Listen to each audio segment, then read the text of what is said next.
everyone, Ben Coomer Radio, episode number 98. We're closing in on the 100. People keep saying, Ben, what are you going to do when you get to 100? What's going to be that amazing guest? Guys, I have amazing guests every week. And another amazing guest this week. Not another, he's back again. We got some amazing feedback from the last show that we did together. So I wanted to get him on again. Also because the plan was to kind of talk about nutrition and training. We didn't talk about nutrition and training at all. So I thought, right, bring him back. We'll talk about training and nutrition. Mr. Mark Coles from M10 Fitness is back. Mark, hello. Good afternoon, Ben. How are you? I am tip-top. We've just been chatting about you were taking the mick that I work a half day on a Wednesday and whether I was going to go to the cinema. And we've just been chatting because I'm going to go and take a man friend out on a man date and do some man muscle bonding over Nando's and cinema, and I'm going to go and see Hercules. You have seen it already? I have, indeed. Fantastic film. I think for the next 3 days you feel like you can lift 2 ton of weight in the gym just by watching the film, so I know you're going to have a good time. Good, that's perfect. So I'm gonna have a good couple of days in the gym because I haven't got any rugby commitments. So he's gonna inspire me to smash some weights. But defo. The reason why I brought this up, I put out on Twitter a couple of days ago. Thinking of going to the cinema. Should I go and see Hercules? What do people think? And within literally a minute, CT Fletcher had tweeted me back and was like, "Man, you need to go see that film. Hercules, The Rock, he's amazing," and started going on about how The Rock's amazing. We got into this chat on Twitter, and man, CT Fletcher tweets everything in block capitals. I don't know how he does it. You know he's standing there behind his phone, like swearing and cussing at it and shouting at the phone to say, you know, you can just see himself in real life in his tweets. Is amazing. But you know, I can imagine him holding down the shift button, not realising on the iPhone that you can double tap. Yeah. He's holding down shift for every letter he's pressing. Maybe this podcast could just enlighten him on the iPhone technology, which I'm sure he's worked out. His thumbs are probably so big that he can't. He's constantly on it. One of my coaches texts me, and I can tell when he's not really paying attention because his thumbs are so big, it just ends up being Chinese when it comes through. I have a few friends of mine, and it just comes through as if it's foreign. Yeah. And I know they're either driving or doing something that they're obviously not paying attention because the conversation goes off one. Bad times. So, Mark, it's all going to be about nutrition and training today. We're not really going to delve into the world of business and psychology. We've been there. It was an amazing episode last time. I've only got a couple of questions of my own. I kind of put this out to people on Facebook and stuff. And I'll be honest, a lot of the time when I put questions out on Facebook, I'll be honest, I get quite a bit of, I don't really get anything of substance back. It's all a bit, what would you do for fat loss? And it's like, well, okay, let's kind of open this up a bit more. But got some really nice questions from Facebook this time. So we're just gonna dive straight in. We're gonna open up the kind of conversation for other people. So I'm gonna start from the top. Brendan Bonar says, and I think this is interesting because I've got a slightly different opinion on this. What do you think of low GI diets, and could you gain muscle mass while doing this type of diet? Or would a medium to high GI diet be more suitable for someone who's trying to gain mass while keeping body fat percentage low? Okay, so my first answer to that is I don't believe there is a set diet for anyone to build muscle tissue. I do think it's very dependent on the person. I have a format that I know works pretty well, and therefore low GI foods in most cases would be kept away from the workout, and more higher GI foods for me are, including sugars themselves, in between the workout, pre-workout and post-workout. So, when somebody says specifically, do I follow a low GI diet and am I all for it? He's specifically talking to muscle building, and therefore, in my opinion, a low GI stroke high GI diet means the inclusion of those two food groups. But there's also a lot of people that talk about low GI and high GI and follow diets with very, very minimal fat. So it's a topic that you and I, I'm sure, could sit here and discuss for hours and hours on end. But there's a lot of people when they post a comment or a status on Facebook about which diet do you particularly follow for building muscle tissue. Well, what's your body type? What have you tried in the past? What type of training do you do? What foods react well with you? This is a topic that I want to get on with later. But in general, for me, I don't favour building muscle tissue just on a low GI diet. I'm a big believer in putting the two together. Okay, I'll be interested to talk both from my personal experience and your personal experience. I think it might help contextualize what we do as personal individuals. Now, for me, when I look to build muscle, I would definitely look to increase my carbohydrate content, but only slightly above and beyond what I would normally do. Because, when we're in the gym, don't get me wrong, we're all training hard, but you've got to be doing a huge amount of gym work to actually deplete glycogen stores to a large extent. That we might see through like more cardiovascular based training. So for me personally, like for example, I've just been working my way up to about 3,600 calories recently, and I've been bringing my carbs up by about 30 to 40% above what it usually is. Usually in the post-workout window, and the rest of my daily meals are focused around protein, fats, and largely veggies. And then the other driving factor for me around my muscle gain is my overall caloric intake and that increasing. So that's me personally. Like, what are you doing personally in that scenario for you, and what are the variables that you change? Okay, so first and foremost, I'm going to go straight in with this. The way I design a diet for muscle building, this works for me as well. This is a format that works fantastically well for me, and also allows me to drive carbohydrates more than what most people would be able to do. Now, I'm a big fan of intra-workout carbohydrates. Okay. Now, I'm a fan of intra-workout carbohydrates because of the techniques that we use within hypertrophy of driving nutrients into cells through various different higher volume training methods. And also, it's the time around the workout when I want as much fuel as I can to maximize the performance of the training. Now, in the past, I've not necessarily had many carbohydrates pre-training.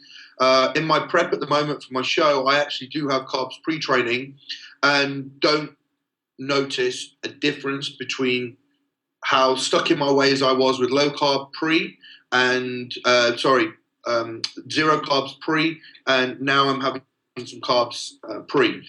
I think it makes a big difference when your body composition is your body fat level is higher, because the leaner you are, the more tolerant you're going to be to carbohydrates. Mm-hmm. But the way I set diets up is generally lower carb through up to the training session, and then drive the nutrients into the body, intra, post, and in the post-training meal. And then I actually go back to lower carb, and if I've got 2 days of training back to back, that's the format that will follow.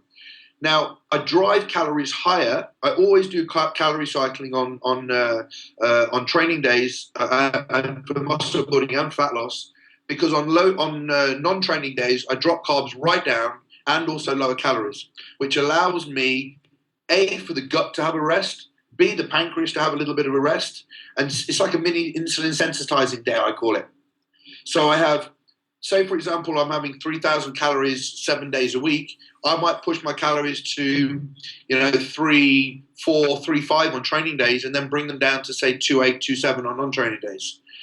So there is a calorie fluctuation within my muscle building programs. With regards to low GI and high GI, everything around the workout is high GI, and then any time I'm having carbohydrates away from the workout, it would be low GI foods. Cool. When you talked about the calorie kind of breakdown, depending on somebody's body composition, from my perspective, if somebody comes very, very lean, I would probably start them off around 40, 45% carbs, 30, 32, 35% protein, and about 20, 25% fats. Now, at that point, what I'll do every couple of weeks is slowly increase the calories dependent on the results I'm seeing with the person. You know, somebody might have an increase in 200 calories because they're growing very, very quick and it's working. Some people might be 125, 150 calories. But I'm very strategic in where I increase the calories from, depending on where how the body composition is responsive. That's why I have photos every week from my online clients, and also in-house do body composition measurements and just see, the general feedback from my clients. So it could be an increase in fats one week. It could actually be an increase in protein. So I don't like to waver or skew the macronutrient breakdown too much. So I end up having a crazy amount of carbohydrates. I like to increase a little bit on each one, but I do have a kind of ceiling of protein that I put people on. Sure. Well, we can only use so much, right? Otherwise. Well, true. If I'll be absolutely honest with you, John Meadows, you've had on this show, and I actually had a Skype with him a while ago, and me and him had a bit of a chat. And I remember going back to, my early days as a coach and speaking to somebody, and I was advised that, 4 grams per kilo of protein is what's going to help you grow. So there was me with a distended gut and, bloated tummy and really struggling to eat that much protein, 350 grams of meat per sitting. And I was thinking, hold on a minute, I'm not eating as much as the other macros and ramming in protein. And I remember talking to John about this and said, what would be your ideal amount of protein? Because last prep that I did, mid-prep, I actually found when I was putting my calories down and I was eating 4 grams per kilo of protein, that I was left with very few macronutrients from carbohydrates and fats. Uh-huh. And I was walking around the gym absolutely knackered. My legs were tired. I had no fuel, 6 weeks out from my shoot. So I took the decision myself, and I said, right, I'll tell you what I'm going to do. I'm going to pull my protein down, and I'm going to replace the protein that I'm eating with calories from carbs and a little bit more fat. Within a day, my energy levels went through the roof, and I didn't lose 1 ounce of muscle tissue. Mm-hmm. So effectively, I was having 2 grams per pound of body weight, and I pulled it down to 1.25. And I didn't lose any muscle tissue, had more macronutrients, had more energy through the training sessions, and my body fat then continued. So I've noticed from that day that I've changed the way that I do give protein to my clients. We have a lot of problems with people that have poor digestion, a lot of problems with food intolerances, and I find that people still grow, but they grow very well from the manipulation of the carbohydrates and that kind of set point of protein. And I know we'll get into this kind of further down the line, but the protein thing was a big kind of eureka moment after being in the industry 15 years and being pretty stuck in my ways. I'm open to change, I had already changed my protein when I asked John, and, he may have different views for different athletes, bodybuilding through to day-to-day people, through to different types of athletes. Some people handle a lot more protein, and if you can increase protein, and it's a macronutrient that works well. But I know for me that I don't sit well on a lot of protein. I might be able to take aminos in around workouts and stuff, but I function a lot more if you can give me a lot more carbohydrates. Okay, cool. Yeah, because my rationale, anything above what the body needs to grow, which is really, we're looking at the leucine threshold, which we've talked a lot about on the show. Anything more in terms of protein for me would just be an individual factor on satiety. Like, I know that I eat a bit more than it's needed, but I feel good on that. Like, it fills me up, it keeps me going for a long period of time, and in my kind of work lifestyle, that just works for me as an individual. Yeah. From my perspective, the way I've set my training up over the years is very much more around fueling the workouts, driving nutrients into the cells, and this was something that I really picked up probably 6 years ago when I first met Milos, and we'll talk about that in a second as well. I know somebody asked one of the questions about what I took most away from working with him, but I actually I'd love to be able to try and study this. It's something that I'd love to be able to do, but we actually give our clients intra-workout carbohydrates as they start to lean out. And it's something we've been trying in the gym here for the last about 12 months and more. Mm-hmm. starting to actually give average Joe clients intra-workout carbohydrates and seeing their responsiveness on body composition and muscle tissue development and their ability to train harder. Mm-hmm. Because the population in personal training now is still very, very heavily, I do internships with trainers just like yourself, and, you have people on your academy, and trainers are very, very, very stuck in their ways on the low carb, and, it's still out there. And I started to think to myself, well, hold on a minute. I'm watching my clients, they're getting leaner. Now, they might have a hip reading or a back reading, scat reading of, higher than what most people would class as insulin sensitive, but they're losing body fat, right? So their cells are responsive to the food. The digestive system's obviously working effectively. There's no problems there. And they are bringing the body fat's coming down. Now, they might have a phase on lower carbs, but I personally want to get more and more capacity out of my clients every time they train. So what we started to do is introduce intra-workout carbohydrate using the same methodology that I might use, but less, a lot less. So maybe putting 20 grams of carbohydrates in an intra-workout drink with aminos. And we started to find that the clients were training harder, a lot harder. Mm-hmm. And they would get 15, 20 minutes into a session on low carbs, and they compare that to how they felt on carbohydrates intra-workout, and their performance was increasing. But we were also seeing increase in muscle tissue because of the type of training that we were doing with them. So I then I'd love to be able to put it into some kind of study across our clients, but bringing intra-workout carbohydrate in as a means of increasing work capacity as well as driving fuel into the body during the workout. Now, from my perspective, and I've always been a big believer in this, even post-meeting meal loss, was, the training session is that time when you're developing muscle tissue. You're not trying to put yourself in that catabolic state.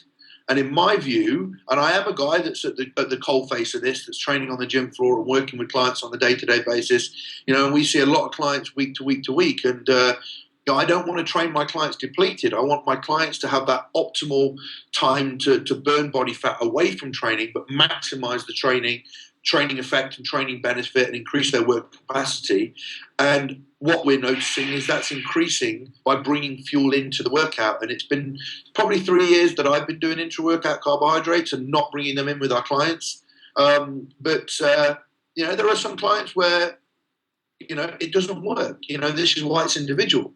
There might clients that the body fat's very stubborn, or they're taking their time to come down, and we might use low carbs.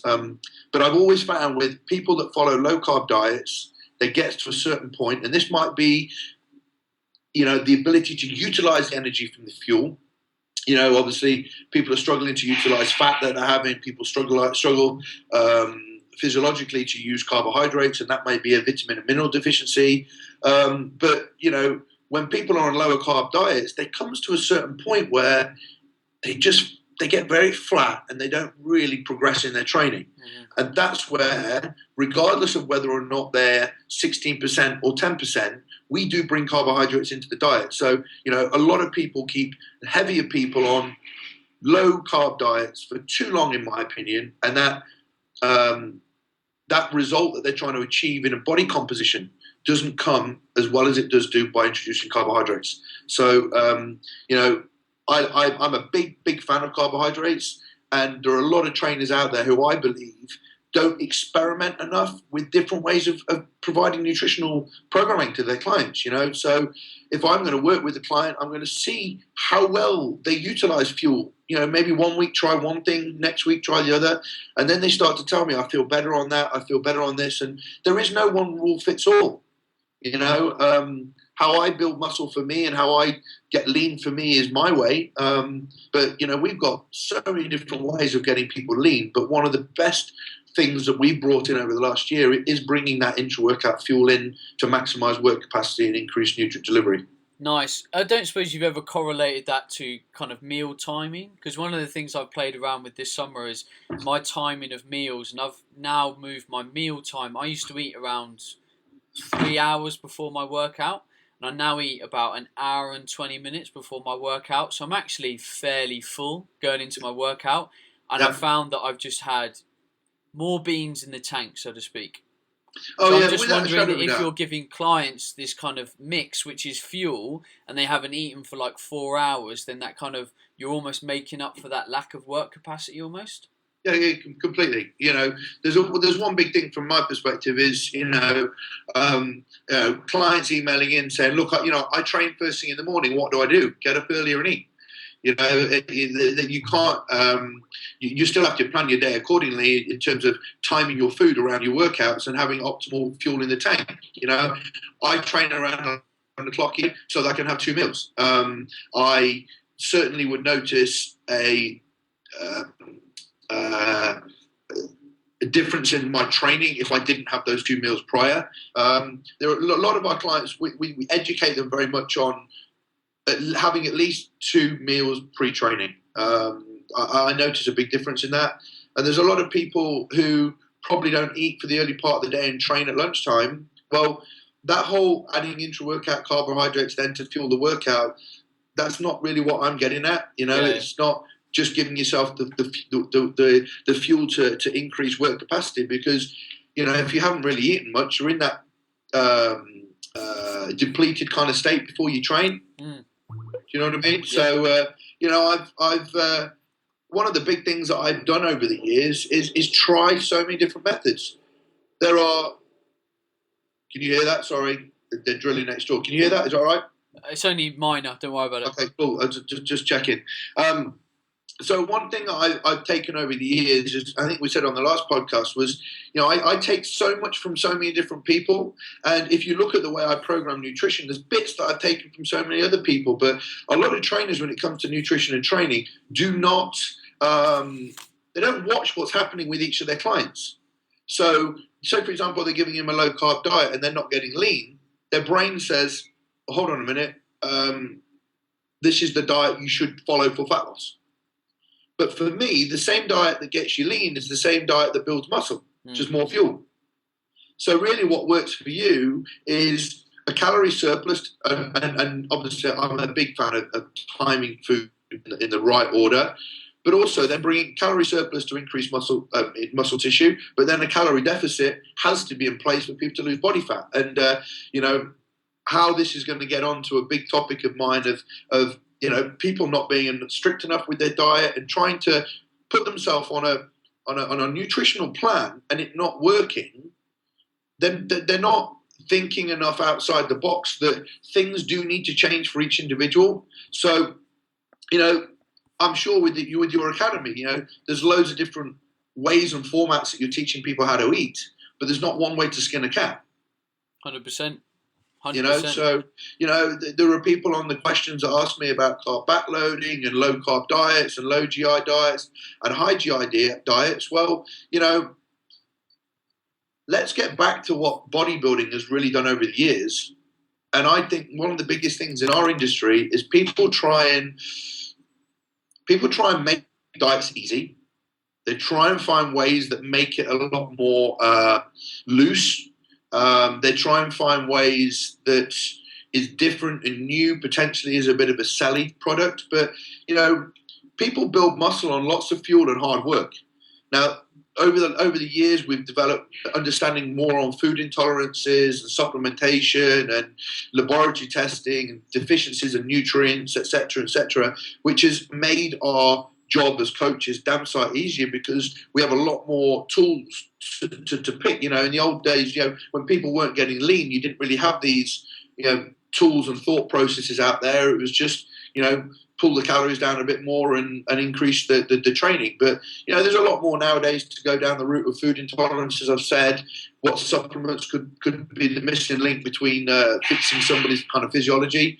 But nothing can take away from hard work, and a diet, once it's in place, has to be coupled with the work ethic, and I generally think that a lot of people come unstuck when it comes to fat loss, but they're not prepared to think calories do need to come out at some point. A lot of people come to us on very, very low calories, and we have to spend a lot of time bringing the calories up. Mm-hmm. And we hold a lot of our clients back from getting lean. A lot of them come in and say, look, I've got a holiday coming up. We look at their diet, they're eating 850 calories, and we'll spend the next 4, 5, 6 weeks, even more, holding them back and slowly bringing their calorie levels up whilst getting them lean. So, there's a lot of assessing we've got to do right from the start to decide which formula of nutritional programming is going to work right for that individual. Which makes it very, very difficult when somebody emails in and posts on Facebook, what's the best diet for fat loss? So I hope that kind of gives a little bit of my thought processes on kind of, I say it's not nutrition in general, but how I generally set up a diet. No, I think that's a huge amount of nutritional information. If people aren't happy with that, then they need to slap around the face with a big card. So moving on, question-wise, you mentioned Milos. How do you pronounce his second name? Is it Sarchev?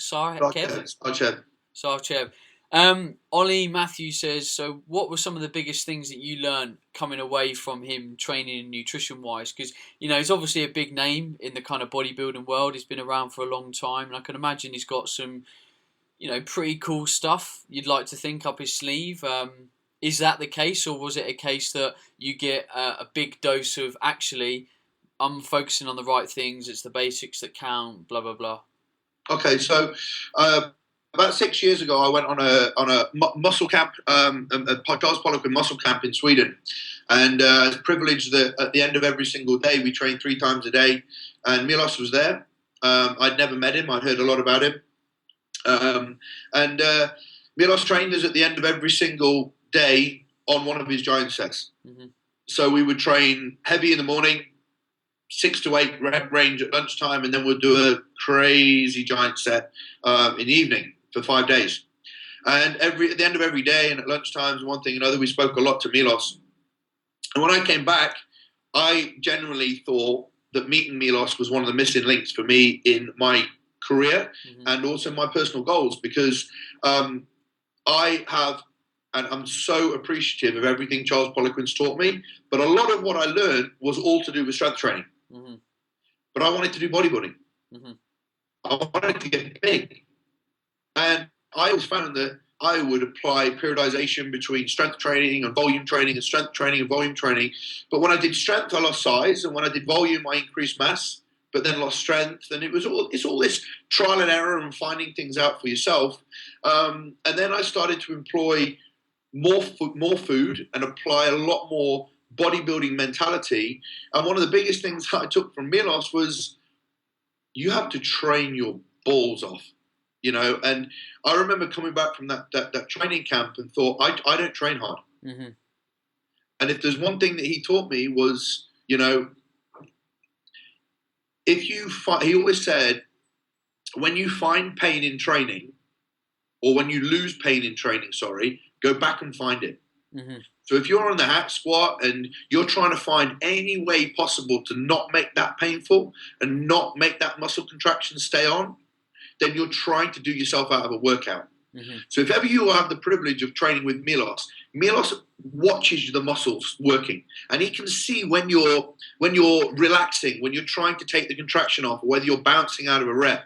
So he was all hugely influential with me with muscle contraction, actually focusing your mind onto the workouts. And that was one of the biggest things for me, because when I went on the training camp, I was 80 odd kilos, and I started this prep at 112, and, it's been a huge journey for me on maintaining a lot of the strength training principles that I've learned from the Charles over the years, but employing so much more bodybuilding, so much more bodybuilding and so much more mind muscle connection. And I came back from that camp and sent Milos my diet on a Skype. I paid for his time. And I was very pleased to say, probably about 6 months to a year afterwards, I'd rewritten my diet, sent it to him, and he wasn't really going to change a hell of a great deal. Of course, with the volume of training I started to do, I started to have to eat more food. I didn't do giant sets. I do understand, and a lot of trainers go, do you do Milos programming giant sets? Milos's programming is not just about giant sets. Milos's program's still heavy lifting. You'll probably have a heavy lift in there at the beginning of the workout, exercise 1 and 2. And yes, the purpose of Milos's programming is to increase nutrient delivery whilst you train, and therefore the high volume of training allows for a lot of intake of fuel. And that's one of the methodologies and tools that I found. And I know I don't know whether you got Ben Bukolski on soon. Have you had him on? We tried, and then his microphone stopped working, and he's sort of fell off the face of the planet at the moment. Well, just when I started using the intra-workout carbohydrate, I remember reading one of his programs, and he was a big advocate at the time of, I don't know whether he is now, of using the intra-workout carbohydrates, but potentially towards the end of the workout, say halfway through. So I started to see these commonalities between Milos a long time ago, learning that, reading it about Ben obviously following a lot of John's stuff, and I was like, well, hold on a minute, these are guys that have put on a lot of muscle. These are guys that, I'm very, very much inspired by. And then I started to tweak my programming and my own nutrition to the point where I know that if 5, 6, 7 days a week I drove carbohydrates up through the roof every single day, I'd get fat very quick. Mauro Pasquale was very influential with me. I don't know if you've ever heard of him, but Charles put him on to me. But he was very big for protein and fats in the week and then high carb loads at the weekend. And again, that kind of worked for me a little bit, but nothing worked as well for me as increasing a lot of fuel around my workout, training very, very hard with very strategic programming to build up certain muscle groups, and then having a day where I go to zero carbs. And believe it or not, I'm 5.5 weeks out from my show, and today is my zero carb day.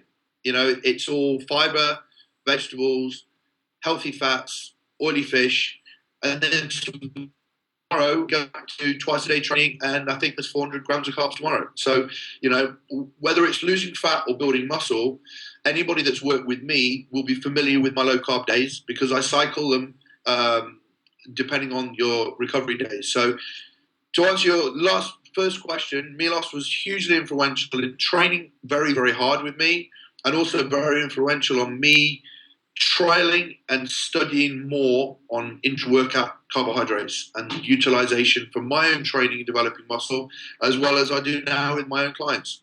Nice. Mate, that's a shitload of juicy info for people already. And I'm gonna play around myself with intra-workout carbs again. I did it a while ago, and I find my energy in the workout can fluctuate a bit more than I'd kind of like to. And for me, I think the devil is definitely in the dose with how much you bring on board within the workout. I'll say this: when you do use intra-workout carbohydrates, and a lot of people say they suffer with bloating. Personally, I don't get on very well with Vitago. Personally, I don't get on with maltodextrin in the workout. But as I've been using it for a long time, but the cyclic dextrin, it sits very well with me. But the most important thing, and this is actually a tip I got from John, is the amount of water you have. You have to dilute your carbohydrate because a lot of people are having they're just having a normal shaker with 50 grams of carbs in it. Well, that will bloat me up. If I have more than 35 grams of carbs, it's a litre. I'll go up to 80, 90, 100 grams of carbs during the workout. And the other thing is very important. Intra-workout carbohydrates for me are more, they're important for more volume-based training. If you're going to do strength training, and to be honest, I won't sit here and say to you I am a huge authority on strength training in terms of power and raw strength. I get a lot of my clients very, very strong, but my diet setup is for body composition and bodybuilding. So I've spoken to many people who do strength training and have carbohydrates before, and going back to what Charles was a big advocate of no carbs pre-training, as it affects your nervous system, and you don't want serotonin floating around when you're going to be lifting heavy and you want your nervous system to be firing optimally. Now, when it comes to training, everything I do always has the predictor lift in there. So where I say predictor lift, exercise 1 or 2 on any of my programs is a heavy lift.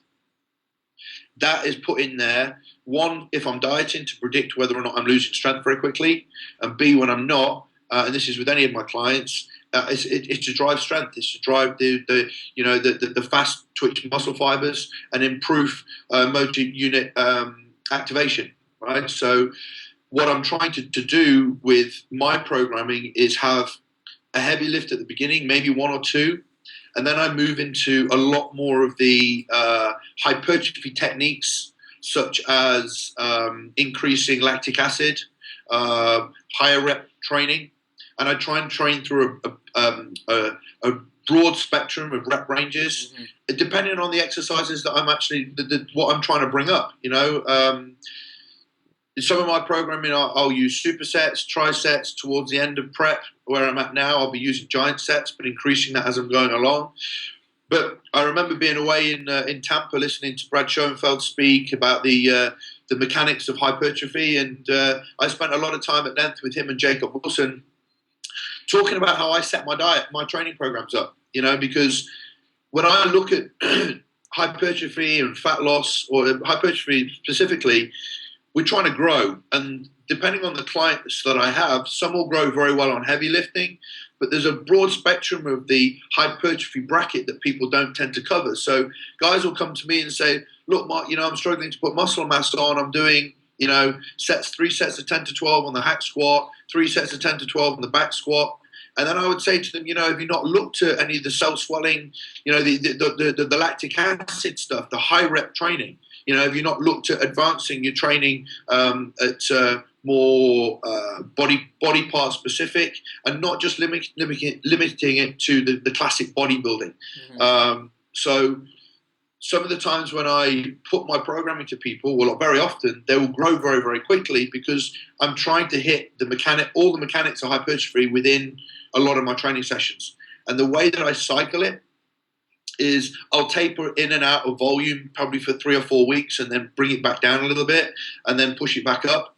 But one of the things I noticed throughout all my training over the last 15, 20 years was the trainers and the clients that I've worked with who stick to strength training for one phase and then volume for another.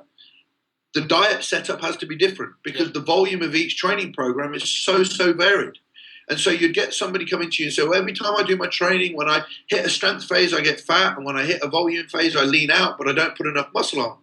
And then I said, well, to be honest with you, when your volume's less, you don't need as much fuel. When your volume's high, you need more fuel.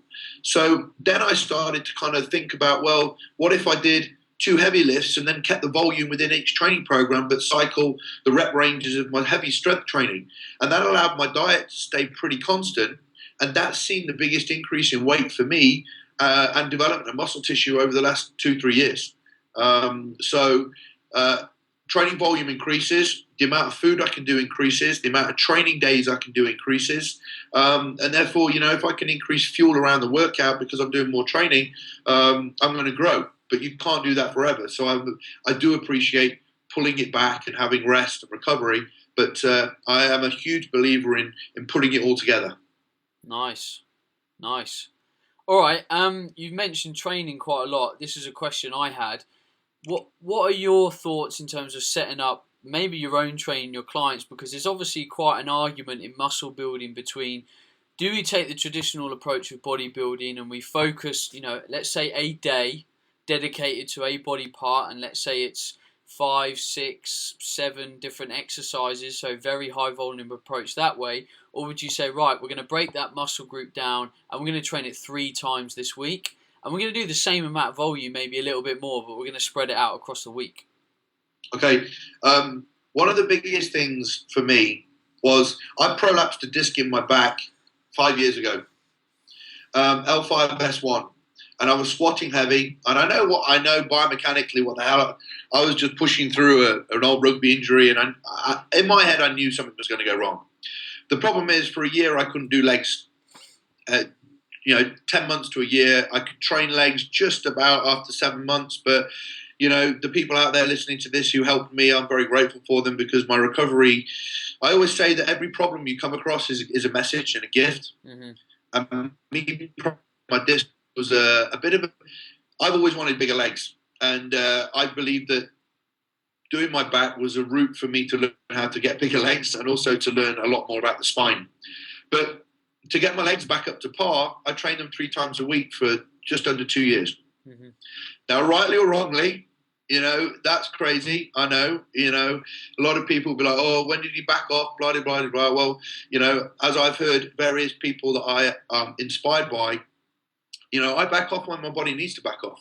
If I'm training hard and I'm eating well and I'm recovering well and I'm growing, I'm not going to back off. So I kept pushing hard. My legs grew and grew and grew. Now, my legs are my strongest body part, one of my strongest body parts at the moment. And I'm very proud of where I've managed to get them to. But what I did do was back off some of my stronger areas. So I would do once every 2 weeks, I trained my back and I prioritized my legs. I had shoulder injuries playing rugby, and for 6 months I trained shoulders twice a week and prioritized those areas. And areas where I've kind of neglected over the years, which need to be brought up, my arms. And at the moment, they've been training through to prep 3 times a week. So to answer your question, which I think I've hopefully got it right, I'm a huge, huge believer in training frequency. And I do believe that so many people use a balanced approach, which is personal training. But, a lot of our transformations put a lot of muscle on people very, very quickly. And you've only got to go on our website to see the standard of the results that we get. And we use training frequency with all of our clients. All of the girls that do photo shoots or compete that I've put on stage, a lot of my girls will do shoulders 2 to 3 times a week, because they're a very, very weak body part for a lot of women. And they're a big body part that people notice on stage. Hamstrings and glutes twice a week, and then pull back on the muscle groups that are, not particularly lagging. So training frequency is very important. What I might do is not necessarily have exactly the same volume of workout each session. I might put a strength emphasis on one of them, more of a giant set emphasis on another. So rather than keeping it all in one workout, try and cross a broad spectrum of the hypertrophy mechanisms across each 3 sessions, as opposed to putting it all into one. Nice. I agree 100%. I'm prepping someone for a show at the moment, and it's legs 3 times a week, working on all the week stuff. I've just done my off-season training for rugby, and I was doing legs 4 days a week. I worked up to 4 days a week, more of a posterior and anterior chain emphasis as it's kind of switched over. And for me, like, I was in a similar position to you. My legs are my weakness, and it's tough to keep up a lot of leg training because in season for rugby, you're constantly using your legs. They're getting tons of stress, so it's actually hard to train them with any kind of decent volume in season. So I said, right, I've got to dedicate some solid time in the off season to it, and it's been good. They've grown 3 centimeters across the thigh and stuff, which is it's good. But did you know on this as well? I've got to say this. I've got to get it in here. I'm proud of the way I train now. One of the first things Milos said when myself and Jordan Peters went over to train with him was, you train hard. And for someone that trained very hard and has a reputation to be able to pay a compliment like that to me, I feel it puts me in a position to be able to make comment on what I see coming through my gym. And in all my years of personal training, I'm yet to meet a client coming through the gym that trains hard. We teach them to train hard. So if you're hitting legs once a week and you are a man out there who says you train legs once a week, ask many of the bodybuilders that are around you to go and do legs with them. Then you'll actually realize what legs is. So if your frequency is once a week of legs and you're training legs half-heartedly, then go and train legs properly, and then you'll realize that your once a week is probably, equates to training them once every 2 weeks in terms of what stimulus the body needs to grow. 100%.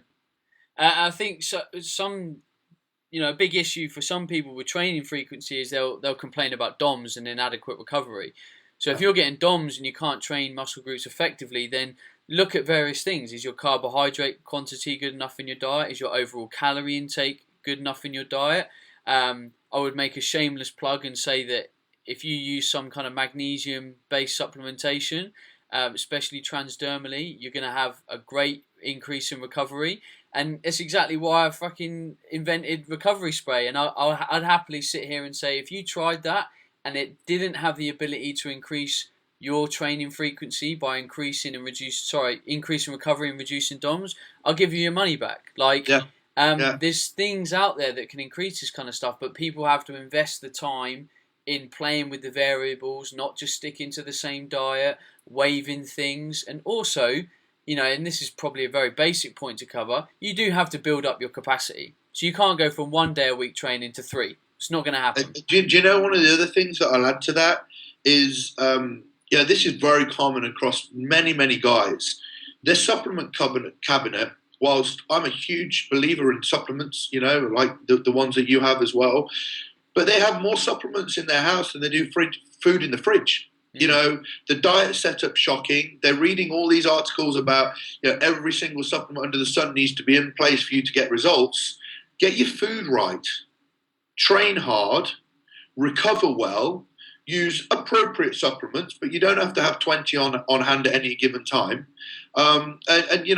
Diet and sleep and the most appropriate training for where you are right now in your training age and training cycle, they're the things that aren't right.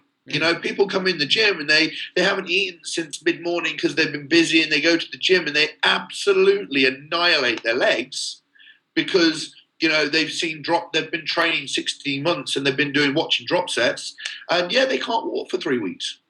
They're saying, "Oh, Jesus Christ, I'm not going to do that. It's too hard." Well, I'll tell you right now, I'd like to think I train hard and I recover well. I'm training my body parts at the most appropriate times in the week, bearing in mind my recovery and my diet, and I don't have these problems. So, I do think that a lot of the issues with DOMs out there is, as you've just said, poor recovery, poor diet setup, and under supplementation from a recovery perspective. So if that's a big problem for you, then take mine and your advice and look into some of those points. Definitely. Mark, we've only got 5 minutes of recording left for this show. I want to throw in a little curveball. Supplementation, to give people a realistic idea of what, 2 people that train religiously take. I mean, let me know, what do you take supplementation-wise? Just give me the quick, this is what I do and why. Okay, well, I'm a huge advocate on supporting the liver. I think in this modern day and age, the liver's under-supported. So I take NAC, I take a multi-liver formula. I actually, from laboratory tests, have a deficiency in CoQ10. So I take 200 ml of CoQ10 every day. Mm-hmm. I personally have used various different digestive and supplements over the years. And this is the first time for a long time, for the last 6 months, I've not used one. And I'm fine. So I like to think that whatever I've done over the years has actually helped. Yep. I have a probiotic morning and night. I have intra-workout carbohydrates, leucine, BCAAs, aminos. I use glutamine, whey protein, casein. But in terms of overloading with individual supplements, I have a lab test sporadically. I don't feel the need to. I've been through phases of having obscene amount of supplements in my diet, and I'm seeing fantastic results in my prep at the moment. And this is the same with clients.